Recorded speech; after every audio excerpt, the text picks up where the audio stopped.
Bueno, y ahora necesita una breve introducción, esto que quiero presentarles. Ahora va a subir Maxi. Maxi Guerra, como les contaba recién, es el responsable de Gastropolítica, un podcast que, bueno, cuyo nombre ya lo dice todo, como anuncia en la presentación del mismo. Para nosotros es un placer y además un honor. Hay una curiosidad con Gastropolítica, que es que en marzo, nosotros estuvimos en Mendoza con varios de ustedes, y yo tenía en la cabeza contarle a Martín y a Julián Díaz, también de la Fuerza, sobre Gastropolítica, porque intuí que les iba a gustar mucho. Y en ese momento no lo sabíamos, pero Gastropolítica ya estaba, al igual que el vermú, regándose por todas partes. Y cuando fui, algunos meses después de lo que me lo había propuesto, a contarles, che, tienen que escuchar este podcast que está increíble, el día que se los cuento, en Mendoza me dicen, lo estuvimos escuchando ayer, nos estuvimos intercambiando episodios. O sea que llegué tarde con la noticia, pero me alcanzó para contarle a Maxi. Mirá, Maxi, finalmente les dije a estos amigos, pero ya estaban al tanto. Ahí empezó a explotar por el mundo hispanohablante. De nuevo, es el podcast gastronómico más escuchado en español en el mundo. Y bueno, ahí se conocieron también, los presenté con Martín y le pedimos a Maxi si podía venir a charlar un poquito, básicamente de lo que él quisiera, que es lo que mejor hace. Así que les pido un fuertísimo aplauso para Maxi Guerra y su Gastropolítica. Buenas, ¿qué tal? Estaba pensando ahora en el amigo de Abelino que le costaba explicarle a la abuela qué hacía cuando hacía vermut. Imaginen con mi abuela contarle que hago podcast. No hay forma de que ella termine de entenderse los pasos y eso, y no hay forma. Pero bueno, estoy muy feliz, muy feliz de estar en esta gran celebración de la contaminación que es este encuentro. Yo sé que no es una palabra que suena agradable en un principio, no es una palabra que ustedes pongan en su etiqueta, eso es seguro. Hay palabras que suman y palabras que restan en una etiqueta. Cada uno de los productores de haber pensado muchísimo qué palabra pone, y contaminación es algo que está lejísimo de lo que uno quisiera poner. Natural, precioso, contaminación, malo. Abuela, rinde, sintético, no. Pero la historia de la gastronomía es una historia de contaminación, no es una historia de pureza.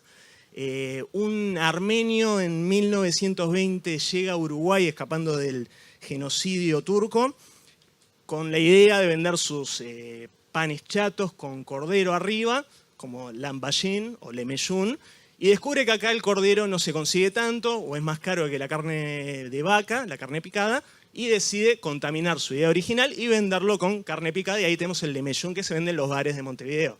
Una venezolana que llega a Uruguay hace 10 años, hace 5 o en este momento, va a vender arepas y piensa que bueno, que quizás con la reina pepiada, con pollo, funcione más. No, va a terminar vendiendo con carne mechada, que es lo que termina funcionando así. Y así es como se van labrando los pequeños movimientos gastronómicos, y los grandes, con contaminación casual, con contaminación violenta, con conquistas, con saqueos, con cruces, con migraciones. La contaminación no está mal por más de que tenga mala prensa.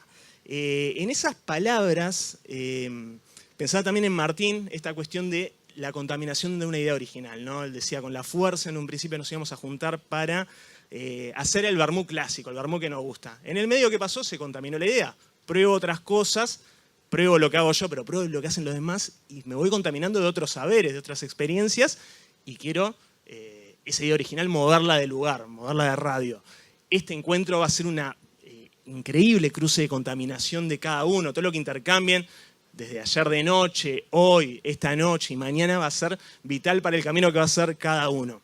Bueno, decía que esta charla se llama La trampa del origen.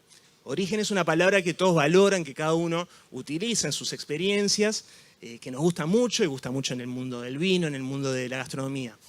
Yo tengo mis problemas con esa palabra desde hace mucho tiempo. Creo que hay una trampa en esa palabra. Hay un peligro, hay varios. Yo me acerqué a esa suerte de interpelación del origen a pocas cuadras de acá. Yo iba al liceo, un liceo que se llama IABA, y entre clases solía contaminarme de vinos que ahí sí están contaminados. Esto no hay ninguna valoración externa, eran vinos terribles, me contaminaba con amistades bastante cuestionables y demás. Pero a veces también tenía otros intereses más sanos desde el punto de vista de mis padres, por ejemplo, los libros, la lectura. Y enfrente al liceo, aparte de vino suelto, vendían libros, había una librería muy barata, había una colección en particular, sigo teniendo uno de esos libros acá, que era de la editorial Alianza de España. Este libro se llama El mito nacionalista, de Fernando Savater. Savater es un filósofo español que hoy no está tan de moda citarlo, está más de moda el vermut que Savater, pero yo tengo como cierta fidelidad a lo que despertó en mí a los 16, 17 años, con este librito sobre el mito nacionalista, un libro que no entendí en gran parte porque hablaba mucho de la cuestión vasca, el nacionalismo vasco y demás, pero el primer episodio habla del mito del origen, de la potencia del mito del origen, de cómo el origen, hablar del origen, es hablar de una provincia del pasado intocable. Podemos discutir cosas del pasado, pero si nos vamos al origen, el origen lo tiene alguien y otro no lo tiene, ¿no? Si un piamontés te dice, no, el vermut original de Piamonte, no se discute más, somos piamonteses. Y bueno, hay una cita que quiero compartir de este libro que dice, el origen cumple primordialmente una función discriminadora, la de adoptar entre unos y otros. Aún mejor, legitima a unos para excluir a otros. El origen es un requisito que algunos tienen frente a quienes no lo poseen. Y es tremendo pararse en ese lugar, es algo que le pasó al vino mucho antes, esa lucha viejo mundo, nuevo mundo, cuando los vinos fuera del eje histórico no importaban, y costó muchísimo, muchísimo llegar a ese lugar, patear ese origen sacrosanto, porque esa discusión, esa cuestión de nada fuera del origen, excluye a todo el mundo, nos excluye a todos nosotros. No podemos pensar en hacer vermut fuera de los cánones. Pero el propio camino de lo que nos junta acá del vermut es un camino de contaminación. Es una palabra alemana, una bebida con origen etimológico alemán, pero moldeada por piamonteses, que salta a España y a Francia y se afianza con el gusto de los vinos y las culturas de esos países y se rejuvenece por el nuevo mundo. En un momento pasa de esa bebida anquilosada, esa bebida de abuela, de minibar, a el vermut que hoy en día vive gracias a lo que trajeron artesanos del Nuevo Mundo desde Estados Unidos, Australia, Sudáfrica, Latinoamérica de sur a norte. Ese es el tipo de contaminaciones que me interesa. Para meterme un poco con el origen, quiero salir un poquitito del vermut. Quiero hablar de dos ficciones de origen. Porque el origen no tiene solo el problema de excluir, sino el problema de que es muy difícil de comprobar y sobre todo quizás que no importa tanto. Lo que importa es el camino. El origen tiene ese lugar de pureza, pero esa pureza a veces está corrida o inventada. Hay dos ficciones que me interesan muy, muy particularmente. Una de una bebida que está también en un momento de hype, diría Salva, a veces unida. Rooster sacó ahora un vermú con café. Bueno, el café tiene un gran mito de origen, ¿no? El café comercial. Es el de Juan Valdés. Colombia, en un momento, a mitad del siglo XX, descubre que a nadie le importa el origen del café, ¿no? Está vendiendo a Estados Unidos, vende mucho, necesita vender más, pero el gran problema es que a los estadounidenses les gusta el café a secas. Café es café, es un polvo, es un combustible, no importa de dónde viene. Colombia quiere cambiar eso y para eso dice necesitamos ponerle una cara. ¿Y cómo hacemos para que importe el origen Colombia? Bueno, vamos a una agencia de Nueva York, año 58, e inventamos a una figura que marque el origen Colombia. Ahí nace Juan Valdés. Para inventar el origen de un país tienen que ir a una agencia extranjera, inventar a un personaje que no existe, con un nombre ficticio. Juan Valdés es un nombre al que llegan en una tormenta de ideas descubriendo que es pronunciable para el público yanqui. Es Juan Valdés, no es Valderrama, no es Asprilla, no son nombres complicados, es Juan Valdés. Perfecto. El primer Juan Valdés es cubano. ¿Por qué? Porque todos los colombianos que castinguearon no se parecían al colombiano que podía imaginar un estadounidense. Entonces, el hombre del origen, la imagen del origen, es un nombre estadounidense personificado por un actor cubano, lo más alejado del origen posible. Eso es la ficción del origen. Hay una segunda ficción del origen que me gusta muchísimo y que me llevó un trabajo un poquito arqueológico que quiero compartir con ustedes, no va a llevar más de 1 minuto y medio. Estuve buceando en los meandros de internet y encontré esta película del año 38. Es una película que se llama Los viajes de Marco Polo. No sé si alguno de acá debe haber escuchado toda la historia de Marco Polo trajo el espagueti desde China a Italia, ¿no? El origen. Quizás alguno siga creyendo esa historia. De chico era muy popular. esa historia. Hay tiendas en Montevideo que venden la marca Marco Polo de pasta. Pues es un mito que funciona muy bien. Bueno, ese mito nació en una revista estadounidense de los años 20 que se llama The Spaghetti Journal. Es una revista para la difusión de los espaguetis, ¿no? Hay un periodista, un pseudo periodista, inventó un cuentito que se llama Una saga de Catay. Un marinero de Marco Polo descubre los espaguetis en el viaje y bueno, era un cuentito que no tenía mucha vuelta, pero funcionó para servir y vender espaguetis en Estados Unidos. 10 años después, Hollywood saca una película, Los viajes de Marco Polo, con Gary Cooper, que era un pintún increíble, es una maravilla. Y quiero compartir la escena donde nace el mito de Marco Polo y los espaguetis, el mito de origen que movió y hizo pensar a muchas abuelas y a muchos nietos que los espaguetis vinieron de China. My home is humble, but perhaps you will consent to share our inadequate meal. Did he mention food? Ahí vemos a Marco Polo con su ayudante llegando a China después de recorrer el camino de la seda y un chino lo invita a su casa viéndolo hambriento. En inglés no me dio para subtitularlo.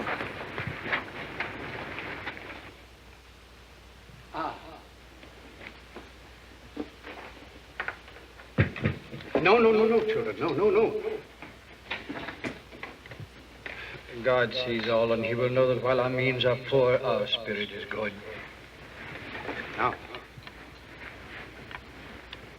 you have never seen food like this before? No, what is it, snakes? No. It has been eaten by the poor people in China for many generations. We call it spaghetti. Now, let me show you how to convey it to your stomach. You clasp the chopstick thus. So, you see?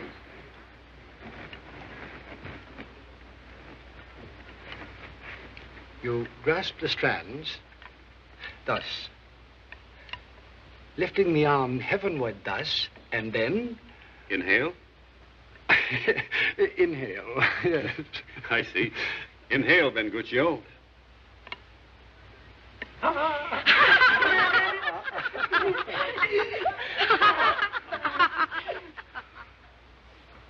You seem interested. I am. Let me show you some of the strands before it is put into the water and boiled.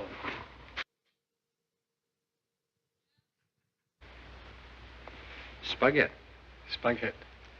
Would you allow me? Of course. For my little bag of treasures. It's been pitifully neglected. But this may be a good beginning. A present for my father in Venice. My home.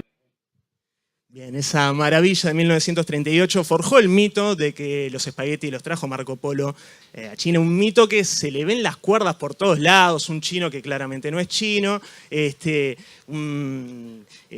una bolsa donde va poniendo materiales y supuestamente sobrevive a todo su viaje, vuelve a China y solo con esa pequeña cantidad de espagueti forja toda la industria italiana del espagueti. Bueno, esta cuestión del espagueti es muy seria. Hay un libro que adoro, que lo escribió Massimo Montanari, que es un pope de la historia de la gastronomía, de la historia cultural asociada a la cocina, que se llama El mito de los orígenes, la historia de los espagueti con pomodoro. El tipo agarró y armó una disección del plato, de todas las raíces que conviven en un plato, que podemos hablar de un plato italianísimo, un plato de origen absoluto, que es la pasta con salsa de tomate. Dice, bueno, en primer lugar lo de Marco Polo, que obviamente es una falsedad absoluta, pero aparte muy ridícula, porque 5 siglos antes de Marco Polo ya los árabes no solo habían traído a Sicilia la pasta seca, sino que la comercializaban. Había fábricas de pasta seca en Sicilia muchos siglos antes que Marco Polo. O sea que ya tenemos una raíz árabe. La pasta también era de China y era como una prima lejana de miles de años antes. Pero en Italia mismo ya había otro tipo de pasta, que es la pasta doméstica. La lasaña, que viene de la palabra laganum, griega, ya se conocía desde mucho antes, incluso de que los árabes trajeran este tipo de pasta. ¿No? Ahí tenemos como se van bifurcando las raíces. Para hacer pasta con tomate, con salsa de tomate, obviamente necesitamos tomate y no hay duda, eso ya lo sabemos todos, el tomate viene de América, pero a su vez paga una suerte de peaje en España. La pasta, hasta siglo XVIII, se comía sobre todo y casi solo con queso. Cuando llega a Italia se conoce como salsa española, la salsa de tomate, porque primero se consume en España y eso se agrega finalmente a Italia. Si nos encontramos con un italiano cualquiera y lo traemos a comer a Uruguay, se va a enojar profundamente con la pasta, va a decir que le hicimos una defecio a esto. Uno de los puntos horribles para el italiano es el punto de la pasta, ¿no? La pasta al dente. Nosotros acá la comemos muy cruda, no sé en cada uno de sus países, pero muy cocida. Bueno, no siempre fue así. Si vamos al origen, libros de Italia del 1400 muestran que la pasta se cocinaba 2 horas. 2 horas de cocción para llegar a la pasta. O sea, la idea de al dente como algo original tampoco funciona. Y claro, ahí vamos viendo cómo las raíces se van bifurcando. Y es algo que me hace pensar en la cuestión moral del origen. Hay un ejercicio que hacemos en Uruguay, se hace bastante en Argentina y depende de cada país, que es como mirar atrás a nuestro árbol genealógico, países con mucha migración cruzada, y destacar como cierta rama, ¿no? Yo lo puedo ver en mi historia. Yo soy Guerra de apellido, Guerra, y es familia italiana. Mis 2 abuelos, mis abuelos paternos son italianos, y yo siempre me consideré italiano, no ítalo-uruguayo, soy Guerra. Sobre todo de niño y adolescente. ¿Qué hacía eso? Tapaba el otro origen. Mi familia materna es libanesa. Hasta cierto punto es como que miraba al costado y digo, no, yo soy italiano. En la adolescencia me interesó ese espacio familiar como el exotismo, me conecté con la comida libanesa, me conecté con el lado de la familia y pasé a ser más libanés que italiano, como que seleccioné la raíz que más me convenía. Pero también ocultaba otra raíz, porque mi lado materno, del lado de mi abuela, había familia que vino de Brasil, cruza con indígena, de la que nunca hablaba. Pasé a otra etapa en mi vida donde en realidad lo que hice fue enaltecer esa rama de la familia, preguntarle mucho a mi bisabuela y a mi abuela de dónde vino esa familia, qué vínculo tenían, cómo fue que se cruzó esa indígena uruguaya con ese tatarabuelo que vino de Bahía. Es como que de pronto uno va eligiendo en qué lugar de sus raíces poner la luz, como que el origen es maleable. Y me gustaría, para cerrar y unificar ideas en torno a la importancia de la contaminación y la importancia de todo este encuentro que tuvimos, pasar esta cita con la que termina su libro Montanari. Es una cita sobre la cuestión orígenes versus raíces. Dice, raíces no es igual a identidad. Nuestra identidad es lo que somos. Nuestras raíces no son lo que fuimos, sino los encuentros, intercambios y cruces que han transformado lo que fuimos en lo que somos. Y cuanto más nos adentremos en la búsqueda de nuestros orígenes, más se extienden y crecen lejos de nosotros. Buscar los orígenes de lo que somos puede ser una forma de conocer a los demás, los otros que viven con nosotros, los otros que viven en nosotros. Y me gustaría quedarme con eso para este cierre, que no nos descansemos, no busquemos esa pureza de origen y sobre todo no nos acomplejemos con respetar determinados orígenes falsos o orígenes cruzados, sino valorar todo ese tipo de raíces. La contaminación y los cruces que salgan de acá y las raíces que tengamos en nuestras propias tierras para llegar a las bebidas que soñamos. Muchas gracias.